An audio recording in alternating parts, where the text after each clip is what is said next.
Hello friends, तो आज हम पढ़ेंगे फाइलम कॉर्डेटा के बारे में।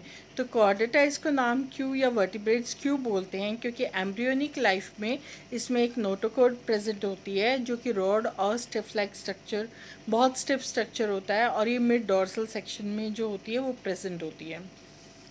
तो आइए, अभी ये 5 क्लासेस में डिवाइडेड है, तो क्लास पाइसेस के बारे में पढ़ते हैं। तो पाइसेस में सारी जो फिशेस होती हैं वो इंक्लूडेड होती हैं और इसमें जो होती हैं वेल अडेप्टेड होती हैं फॉर द एक्वाटिक हैबिटेट के लिए। इनकी बॉडी पे स्केल्स प्रेजेंट होते हैं, फिन्स होते हैं फॉर द लोकोमोशन के लिए, इनमें गिल्स होते हैं फॉर द रेस्पिरेशन और ये जनरली कोल्ड ब्लडेड एनिमल्स होते हैं। फिर सेकेंड हम स्टडी करेंगे क्लास एम्फीबियन। तो एम्फीबियंस में कौन इंक्लूडेड होते हैं? इसमें होते हैं जैसे फ्रॉग और इसके अलावा सैलेमेंडर।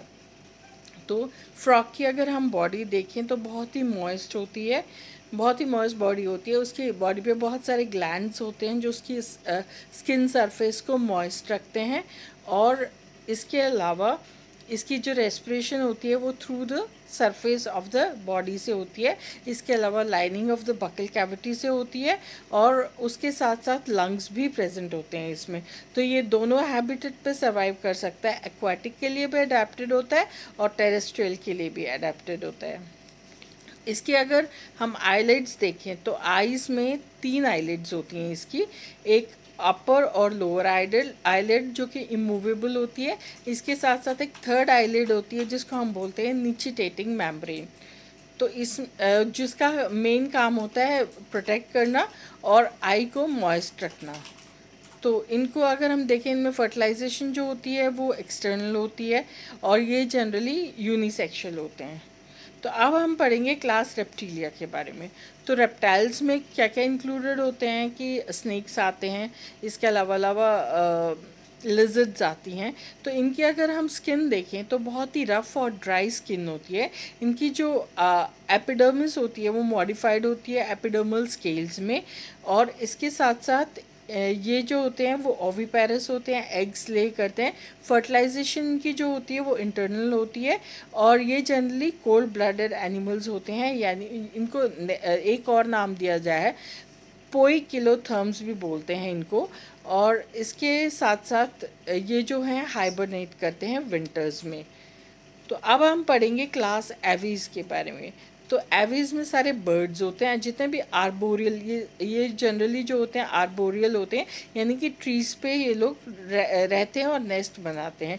इसके साथ साथ इनकी अगर हम देखें, बॉडी जो होती है फुली कवर्ड होती है बाय द कलरफुल फेदर्स। इनकी 4 लिम्स होती हैं, 4 लिम्स इनकी मॉडिफाइड होती है इनटू विंग्स और हैंड लिम्स होती हैं। इसके साथ साथ ये जनरली ओविपेरस होते हैं, एग्स ले करते हैं और उनका योग का जो क्वांटिटी होती है वो बहुत ज़्यादा होती है और ये जनरली वार्म ब्लडेड एनिमल्स होते हैं, ये यूनिसेक्सुअल होते हैं। और अभी हम पढ़ेंगे क्लास मैमेलिया के बारे में। तो क्लास मैमेलिया में इंक्लूडेड होते हैं जिनमें जैसे लॉयन, मंकीज़, एलिफेंट, ह्यूमंस। तो इसमें जनरली जो होते हैं फंक्शनल मेमोरी ग्लैंड्स होते हैं for the secretion of the milk, ये इनकी मेन पहचान है। इसके साथ साथ इनकी बॉडी पे कहीं पे भी किसी पार्ट में हेयर्स हो सकते हैं और ये जो जनरली होते हैं इनके लंग्स होते हैं, इनकी बॉडी कैविटी जो है वो 2 पार्ट्स में डिवाइडेड होती है, थोरैकिक कैविटी और एब्डोमिनल कैविटी, और दोनों जो है वो डायफ्राम से जो है सेपरेटेड होते हैं। ये जनरली विविपेरस होते हैं, यानी कि ये बच्चे को जन्म देते हैं। लेकिन इनमें कुछ हैं जैसे कि डक बिल्ड प्लैटिपस या फिर आंट ईटर, तो ये ओविपेरस होते हैं, ये अंडे देते हैं। इसके साथ साथ अगर हम कैंगरू को स्टडी करें तो उसका जो बेबी होता है जब वो आता है तो फुली फॉर्म नहीं होता, पाउच में जब आता है तो बर्थ जब वो देता है तो फुली फॉर्म नहीं होता वो। तो ये सब इसमें इसके कैरेक्टरिस्टिक्स हैं। Thank you, that's all for today.